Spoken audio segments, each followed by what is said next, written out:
Ik doe alle voorkomende werkzaamheden met de auto. De straten en profvuil en asbest, puin wegbrengen, dat soort werk doe ik.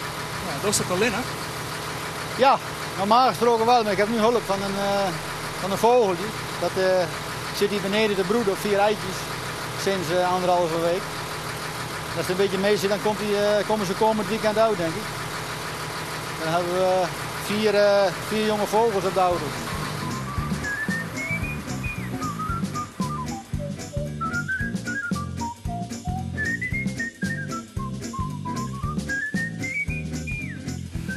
Nou, dan is de bedoeling dat we ze eruit halen.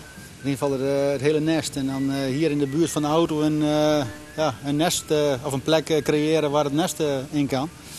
En dat hij dan gewoon ongestoord de jongen kan voederen. Dus dat is eigenlijk de bedoeling. Of het lukt is een tweede, maar dat proberen we in ieder geval wel. Want die jongens te laten zitten terwijl je op de auto rijdt, dat geef ik niet veel kans dat ze het overleven.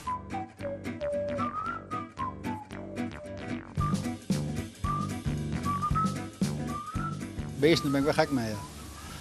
Vind ik leuk. Dat is altijd zo geweest eigenlijk, ja. Ik ben gek met dieren.